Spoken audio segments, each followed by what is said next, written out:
Has there ever been a greater need for an island getaway than right now? I'm Backrolls, and welcome to a weekly series about art, design, and all things Nintendo, the Nintendo nerds. So stick around, because in today's video, I'm joined by NamiOki and ScoutTheRobot as we share and discuss our original designs for some Animal Crossing characters in anticipation of Animal Crossing New Horizons.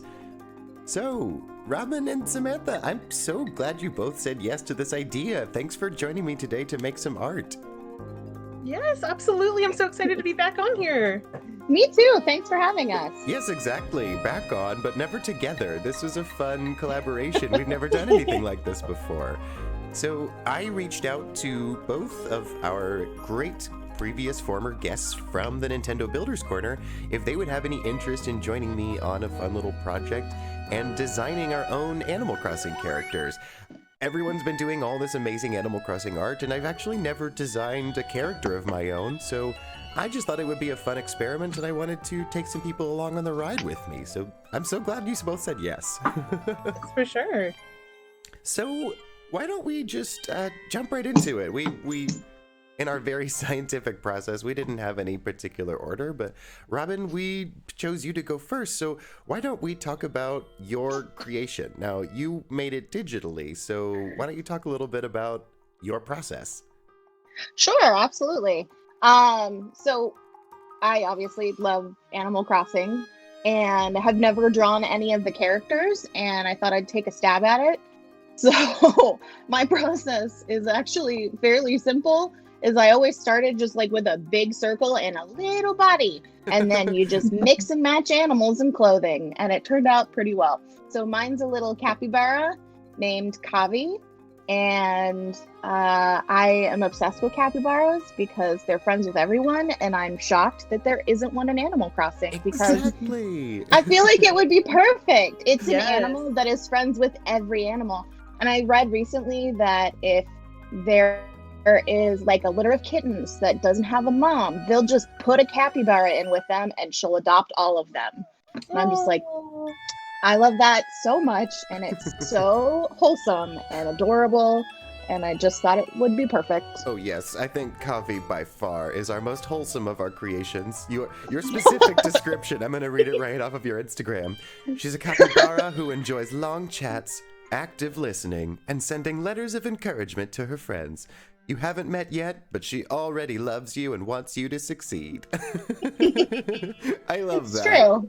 I love that because I went full backstory, so I'm glad you went with that too. Of course. Now, both of you are artists who have spent a lot of time working traditionally and then have made the jump to working a lot in digital. So, Robin, I know you and I have spoken on that before. I was wondering if both of you could speak a little again to how much productivity you get moving to digital work. Oh yeah, it's pretty insane. And previously we talked before about how like my output has increased so much, and now I feel like it's really helping to hone my skills to the point where I can kind of I'm actually developing a process, whereas before I'm like, I don't know, we'll just throw some stuff and see what sticks, and it's fine. Froggy chair. I made a froggy chair. I know. I know, I didn't post it on my feed, but it's a story in there. So. Cute. But yeah, I mean, I'm developing a rhythm and developing kind of a style, which is new, even though I still do like 18 different styles, and I'm just like, it'll never happen, and that's just fine. But part of it is like when I'm like, wow, I did this in like 3 hours, and that's pretty insane. And then what I'm excited for now is taking the kind of sketchy line work part and then doing it all digitally and then printing it out and then transferring over to the traditional art and seeing how that helps there. Because a lot of it is interesting. A lot of the things that I have problems with is like proportions and anatomy. And so for me, being able to draw it digitally and then push and pull it until it looks like a human person or a giant-headed animal, like helps a lot. And that's usually what I have trouble with is I'll put something down, like traditionally I'll do like a watercolor piece and then I'll get working on it and I'll get halfway through and I'm like, that does not look like a human.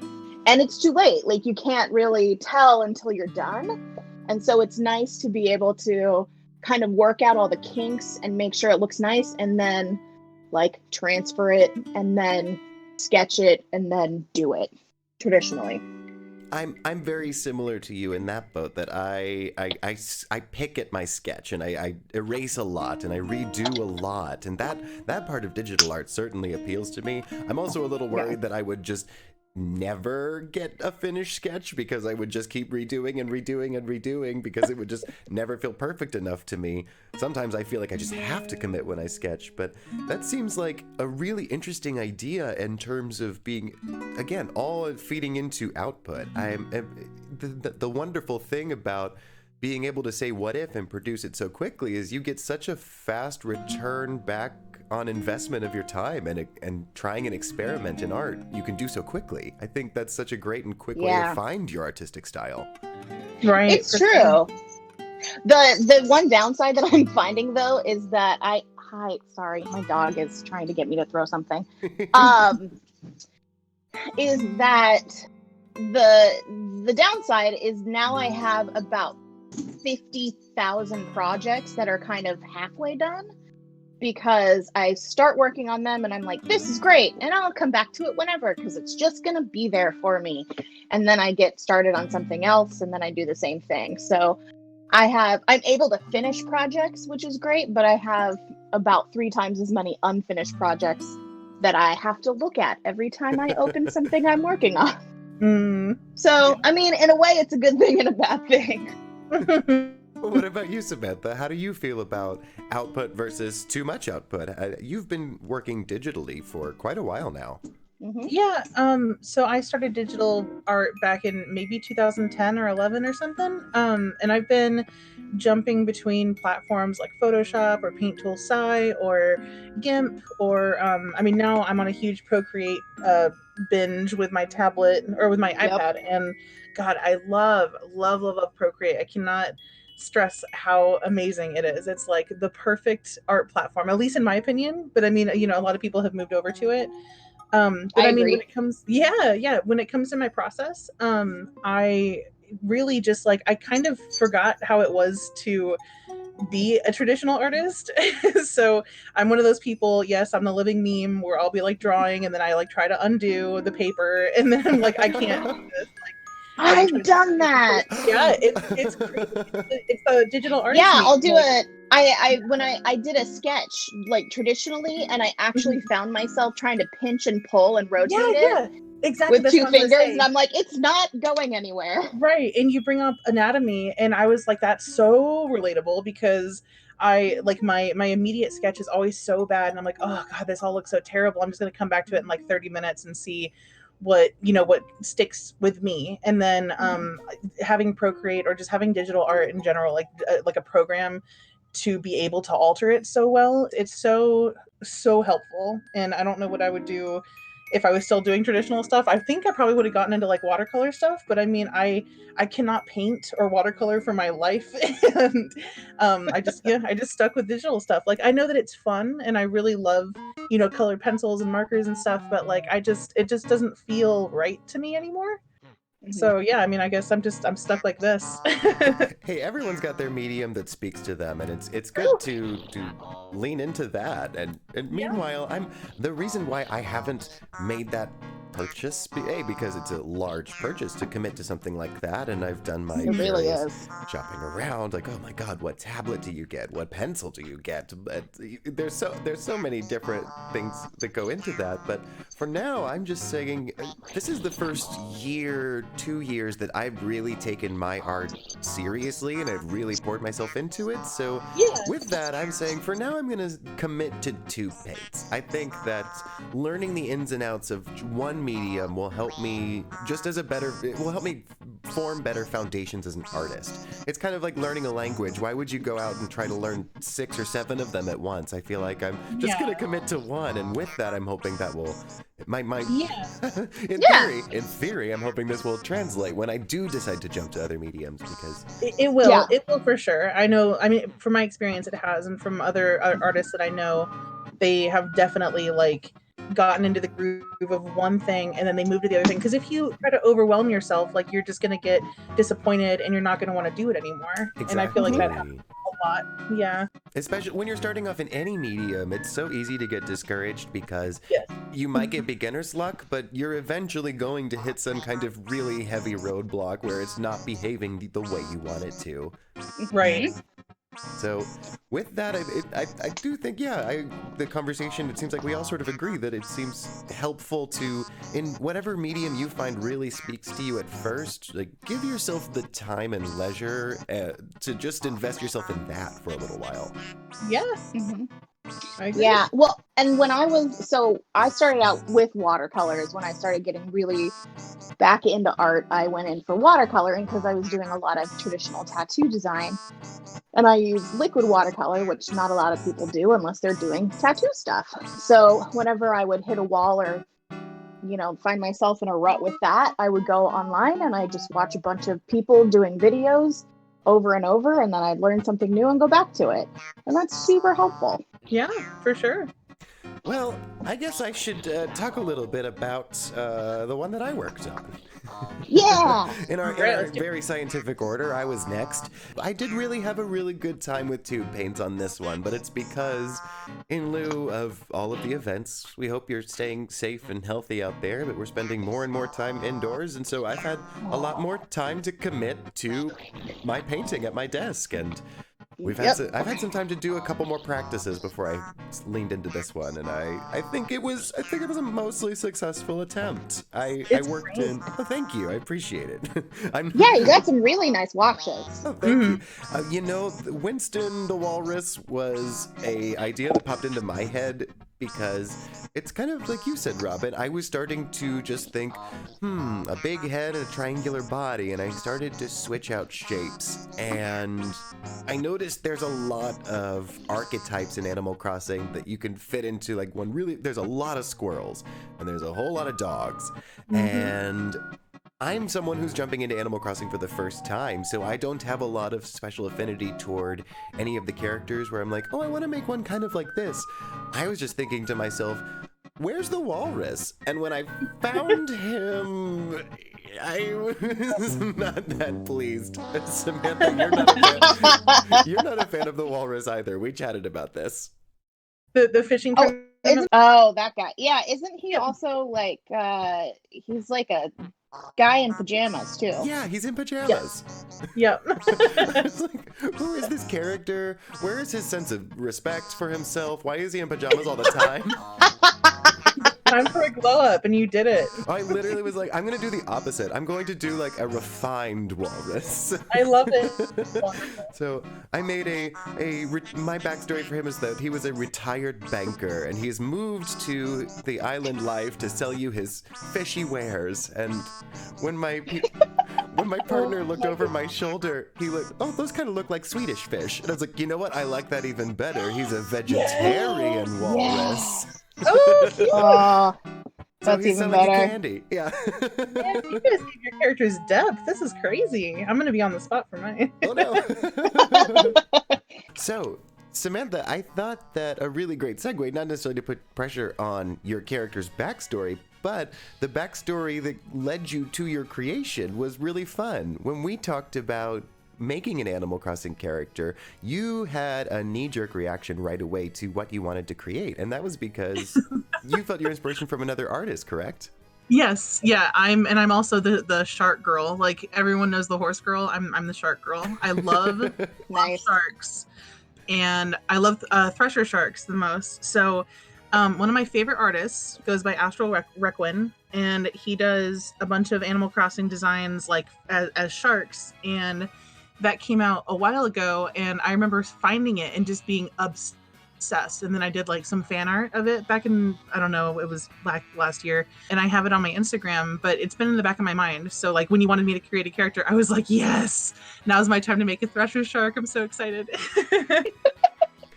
I love that. Well, Robin and I both went, oh, they're so friendly. They just want to make you smile. And your thresher shark is sassafras. Yes. So okay, and I don't usually like the characters that are like super sassy or like angry or grouchy or whatever. I do love that it's an Animal Crossing archetype, but I'm not like the biggest fan of them. I always go for like the flowery, cute, like Robin's capybara.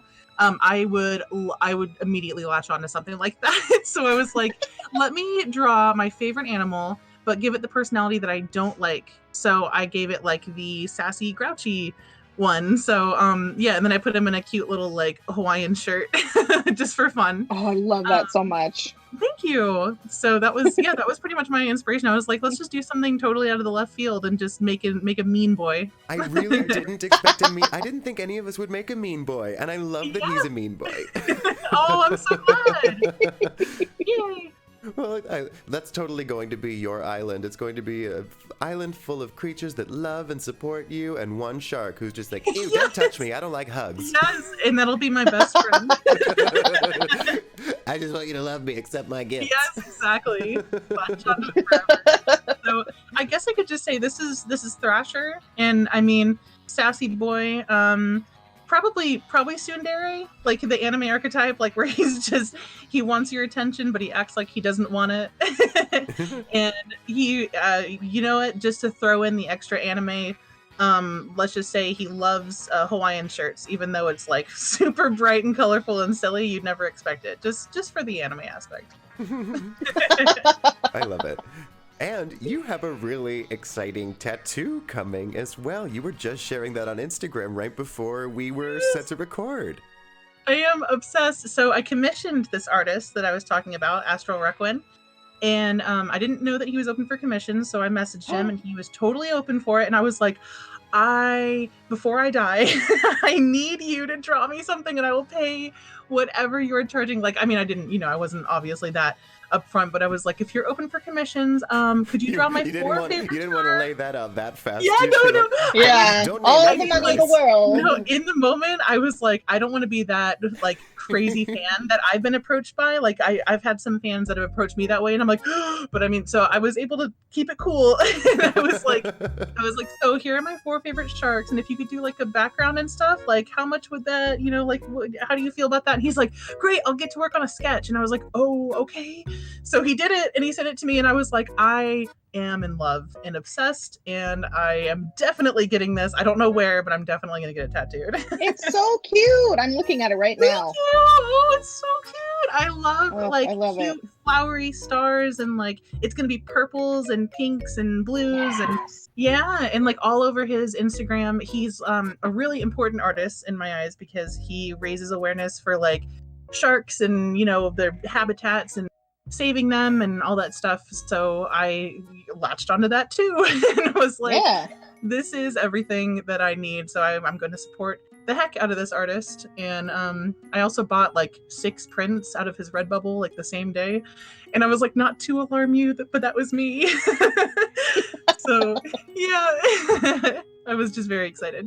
I'm sure you made his day, and his work is so charming and lovely, but so is yours. And so it was really great to see. It was really great to see you just take a prompt and run with it and make something that's so adorable. Absolutely. Thank you so much. Well, everyone, I think the last question to ask is, how are we going to make it through this week of anticipation for Animal Crossing? Oh my gosh. I can't answer that. I don't have an answer. Is it okay to not have an answer? I'm going to not get any sleep, and then I'm going to fall asleep with the Nintendo Switch on my face because I'm so tired from waiting on all this hype for Animal Crossing. Yeah, absolutely. Well, like I've been playing New Leaf. I've been checking on my village because I'm then going to leave it forever. So that's how I've been getting by. Oh man, I couldn't imagine. I thought about picking up a save file from my old one, and then I was like, honestly, I would feel so sad, and I'd just be betraying them all over again. So I couldn't. I've already abandoned them. I can't come back just to tell them I'm abandoning them. Exactly. Oh no.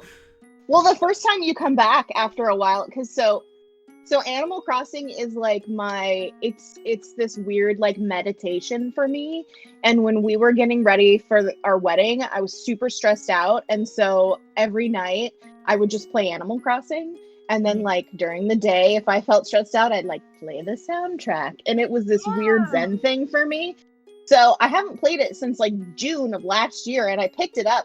And like anytime you say hi to the villagers, they're like, "Where have you been?" And I'm like, "I'm so sorry." Out with the guilt trips, here they come. Yeah, they're like, "Boy, we haven't seen you around here," and I'm just like, "You It don't feels exist." like it's been but 487 days. Yeah, I know, because it Oh, has to. I'm a terrible Oh. person. Can I ask you guys a question?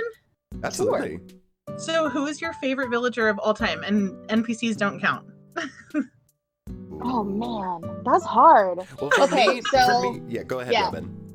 Oh no, go ahead. Well, I think We'll give you more time to think. it's probably better for me to go ahead because mine is mostly aesthetic. Like the only Animal Crossing game I've unfortunately been able to spend a ton of time with is Pocket Camp. So Oh, I gotcha. Goldie I love is so Pocket Camp. sweet, and golden retrievers are the best. Or is Yes! she? I'm not sure if she's a golden retriever or a lab, She but is. either way, oh, she's a golden retriever. Great. Then That's what the fandom has claimed. perfect. Then I'm gonna commit to it. Goldie, she's my favorite. Awesome. She's my BFF in Pocket Camp. I do love her, and she just moved into my village in New Leaf, and I was very excited. Oh my goodness, how exciting! My favorite right now is Molly. Oh Who yeah, I love Molly. She's an adorable little duck. Yes. And Oh, I do love she's her. in. So Pocket Camp has this thing where you can have like a helper that they do stuff for you when you're not actively playing the game. And she's my little helper. And the bonus for that is then she follows you all around through the different islands and stuff. So now she's just following my character. And I'm like, I love you. You're adorable. That's the best. So- Oh my gosh, I love Yeah. that. And she gets excited and flappy. And she's just real cute. Yeah, I haven't picked up Pocket Camp in a while, so that must be like a new addition. Exactly. But- Yeah. It just came out within the last couple months. Yeah. That's crazy. So my favorite is Rattle, like the frog, the Dr. Frog. And I don't know why I love him so much, but I'm just obsessed. There's no rhyme or reason for it. I just think it's just like his name being like the play on words, and he's a doctor, and he's so cute. He's got the little sad eyes. So I guess that's just mine. The names will sometimes draw me into like Yes. before we Oh, were man. before we were recording, we were talking about our mutual love for Lathers. Yes. Oh my Yeah. How can you not love a name like Blathers? I know, Well- and then he took on his personality, and I was so sad because I wanted him just to talk to me forever. That's amazing. My favorite is there's a little frog named Jeremiah. Yeah, And- yeah, I know. I Because remember Jeremiah was a bullfrog, and every time I Exactly. see Oh my him, I have to God. sing the song. he was in my first town. Yep. Yeah. So funny. Because I love so it. many of them have like punny names or play Yeah. on words and stuff like that, and I love it so much. That's why when I named mine, Kavi is short the class or phylum of that capybaras belong to, Oh, cute. Oh, science, which is some Easter nerdy stuff egg. for you there. Yeah, Yeah, there you science go. Easter egg. Fun. But yeah, I love all their little, and that's the other thing with Tom Nook, because he's a Tanuki. Yes. Yep. I did not know that until this Nintendo Direct. It took me almost 20 years to figure that out. Oh my goodness. That's so funny. I've been so obsessed with it. Like, I don't know. I looked up so many things for so long just because this is the franchise that's like, I have to spend all of my money and spend all of my time on it. Well, and I didn't get into Animal Crossing until like 2 years ago, and I'm like, I don't understand why everyone thinks this is amazing. Oh, I guess I'll buy it or whatever, and then I'm like, this is amazing. Yes. We made a Because it's believer an out of you. It did, because it's That's great. well, part of it is I feel like I'm getting a lot softer in my old age. Mhm. Like I wanna make art that's like soft and squishy, and I want everyone to be happy. And Yes. so the fact that this is an entire franchise that's built around taking care of your environment and being nice to people, I can get in on that. Absolutely. Amen. And you know what? I think all of us, and I think a lot of Nintendo fans out there right now, given what's going on, I think all of us will be really yeah. happy and ready to spend some time just making lovely things and being nice to people. For sure. Yeah, in the comfort of your own home around no one else ever. Exactly. While we're Thank- quarantined. There's Oh, never Lord. there's never been a better time to have Nintendo online play. It's true. Well, Robin, Samantha, thank you so much for joining me today. This has been so much fun, and I can't wait for everyone to see your lovely creations. Yes, for Oh, sure. thank So you. much. Oh, well, we'll be sure to include both of your social media again. And if you haven't listened, definitely check out our Nintendo Builders Corners episodes with both of these wonderful and talented artists. We've had lots of great arty talks here on Nintendo Nerds. We like to chat about art, design, and video games. So be sure to subscribe for more nerdy content every Monday. As always, we hope you leave this video ready to pick up a Pro Controller, a paintbrush, or a pen. I'm Backrolls, and this has been the Nintendo Nerds.